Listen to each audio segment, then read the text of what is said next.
Welcome back, everyone. Ready for another deep dive? Always. What are we exploring today? Well, this time we're going a little off script. We're tackling, a children's book, actually. Oh, interesting. Yeah, it's called The Greatest Gift of Christmas. Okay, I'm intrigued. What makes a children's book worthy of a deep dive? That's the thing. You wouldn't think a children's book would have much depth, but this one, it's surprisingly insightful.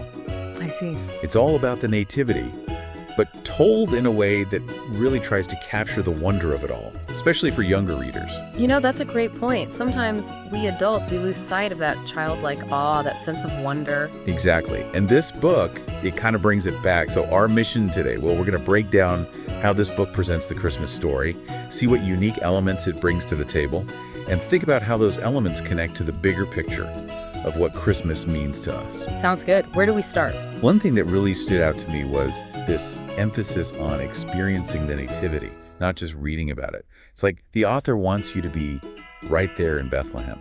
It's true. The author really uses these vivid descriptions to pull you in. And you know what else? The book keeps reminding you that the birth of Jesus is the greatest gift. It ties everything back to that core idea. Yeah, like it wants to make sure kids understand why we celebrate Christmas in the first place. Right, and not just the presents part. Exactly. There's this one part, the scene with the shepherds, remember?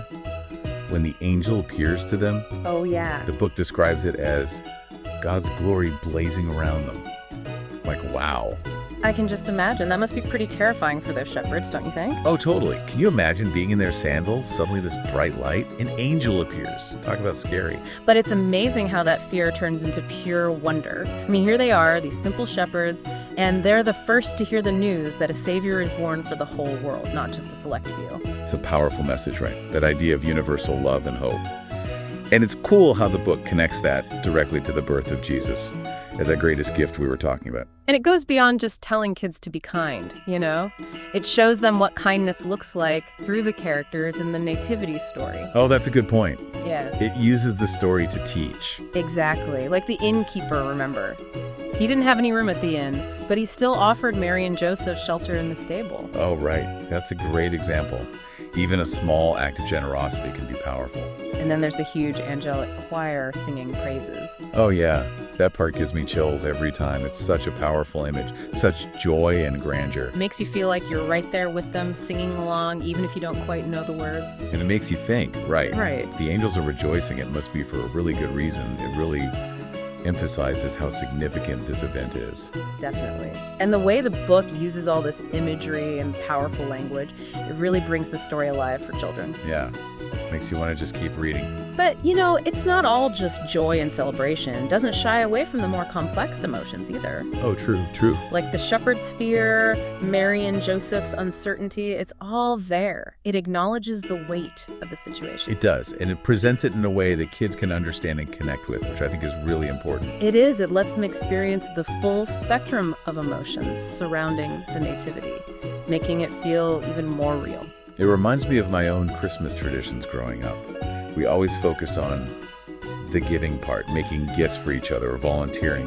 You know, it wasn't so much about the getting. That's beautiful. It was about sharing that spirit of generosity, the true meaning of the holiday. And that connects perfectly to what we've been talking about, right? The idea of the greatest gift. Yeah, it makes you think, what is that gift, really? Right. Is it just about Jesus being born, or is it something more? It's about the hope and love his birth represents, right? Yeah.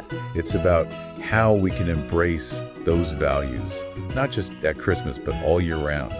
You got it. And that's a challenge for all of us, no matter our age. And I think that's what makes this children's book so profound. It reminds us that the Christmas story is more than just a story. It's a message of hope, a call to kindness, and a celebration of love that can inspire us all. I couldn't have said it better myself. So even if you don't have kids, maybe pick up a copy of The Greatest Gift of Christmas this year. You might be surprised by what you discover. I know I will. Thanks for diving in with us today. Yeah, next time. Happy holidays, everyone.